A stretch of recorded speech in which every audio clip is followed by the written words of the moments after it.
ఇవాళ సాధకులందరూ తెలుసుకుంటారని ఈ శరీరం దర్శించిన కాళీ స్వరూప వివరణ సాధకులకి ఉపయోగపడుతుందని చెబుతున్నాను, వినండి. అది 2019 లాక్డౌన్ సమయంలో ప్రపంచమంతా నిశ్శబ్దం అలువుకున్నటువంటి సమయం అది. అప్పుడు మాకు బాగా సమయం దొరికినందువల్ల మేము నిరంతరము ఈ దేహం నిరంతరం అమ్మ మంత్ర జపంలో ఉండేది. ఈ మనసు ఈ దేహం కాళికా దత్తం కనుక 2019లో నా తోటలోని మామిడి చెట్ల నీడలో నిరంతరము నా మంత్రధ్యాన జరుగుతూ ఉండేది. ఎప్పుడు కూడా నేను మంత్రధ్యాన నిమగ్నుడివై ఖాళీ దొరికినప్పుడల్లా మంత్రజ్ఞాన నిమగ్నున్నై ఉండేది ఈ దేహం. ఒకానొక రోజు ఉన్నట్టుండి ఆకాశం మొత్తం నల్లని మబ్బులతో నల్లగా చిమ్మ చీకటిగా మారింది. అప్పుడు సమయం మధ్యాహ్నం 2:20 అనుకుంటా. అది ఆగస్టు నెల. బేభత్సమైన వర్షం వస్తుందేమోనని ఒక రకమైన భ్రాంతిలో పడిపోయారు మా దగ్గర తోటలో పనిచేసే వాళ్ళంతా. వాళ్ళు నన్ను లేపకుండా వెళ్ళిపోయారు. చూశారు పాపం లేపనికి. ఆయన ఏదో కళ్ళు మూసుకొని ఉంటాడు, ఎప్పుడు కళ్ళు మూసుకొని కూర్చుంటాడు, ఇప్పుడు ఎందుకులే ఆయన లేపడం అని వెళ్ళిపోయారు. ఆ ఉరుములు మెరుపులకు భయపడి, లేకుంటే లేపేవాళ్లే పాపం. ఆ ఉరుములు మెరుపులు ఆ శబ్దానికి ఒకంత ఉలిక్కిపాటికి గురైన ఈ దేహం మంత్రధ్యాన ముద్ర నుండి మేల్కొన్నది. ఎక్కడి నుండో ఒక సన్నని గజ్జల సౌండు ఈ చెవులకు స్పష్టంగా వినిపిస్తుంది. ఎవరో నడిచొస్తున్నట్లు. అంతటి వర్షంలో ఎవరు నడిచొస్తారబ్బా అనుకుంటున్నాను. నాకైతే అర్థం కాలేదు. ఎందుకంటే వర్షం పడే ముందు కొన్ని పురుగులు అవి అరుస్తుంటే అచ్చం గజ్జల సౌండే లాగా వినిపిస్తుంది. అవేవో అనుకొని మళ్ళా నా మంత్రధ్యానంతో మంత్రముద్రలో కూర్చుని నేను కళ్ళు మూసుకున్నాను. కళ్ళు మూసుకోవడానికి సిద్ధమవుతున్నాను. అప్పుడు వినిపించింది ఒక ఉరుము, అదే టైంలో ఒక మెరుపు. నా కళ్ళు 3-4 నిమిషాలు చూపు కోల్పోయాయి తాత్కాలికంగా.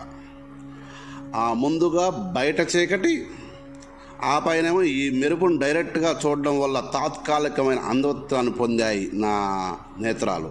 మా వాళ్ళకి ఎవరికైనా ఫోన్ చేసి పిలుద్దామనుకునే లోపు అమ్మ అశరీరవాణి వినిపించింది.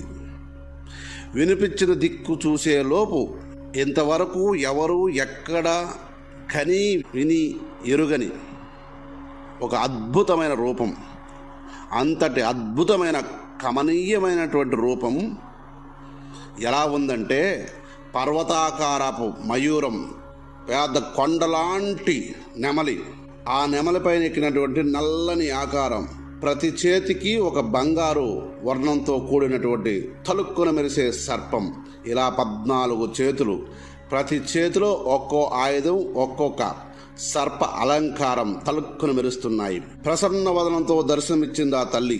అది ప్రసన్న వదనమా, విద్విలాసానందమా, పేరు ఏదైతేనేమి, మందస్మిత మనోహర రూపంలో ఆ తల్లి నేను దర్శించాను. ఇక ఆ తల్లి 23 నిమిషాలు చూసుంటాను ఆ తల్లిని తదేకంగా.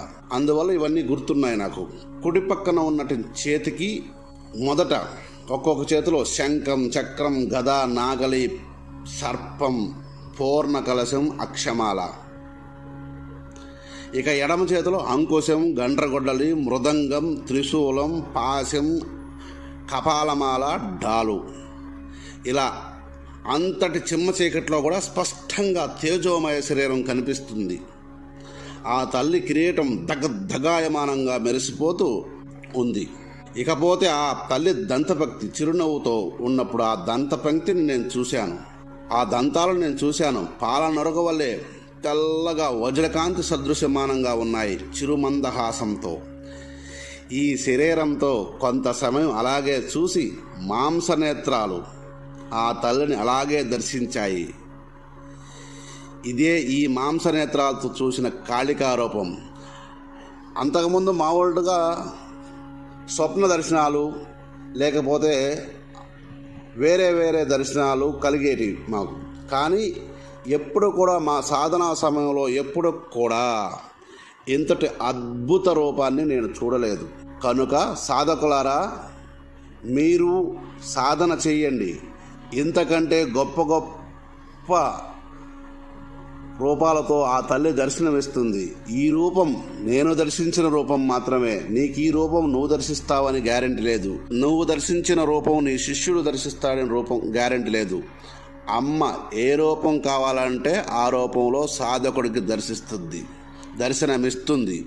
కనుక ప్రతి ఒక్కరూ మంత్ర సాధన చేసి మహామాయని మాంసనేత్రాలతో చూసేలాగా పాటుపడండి నాయన.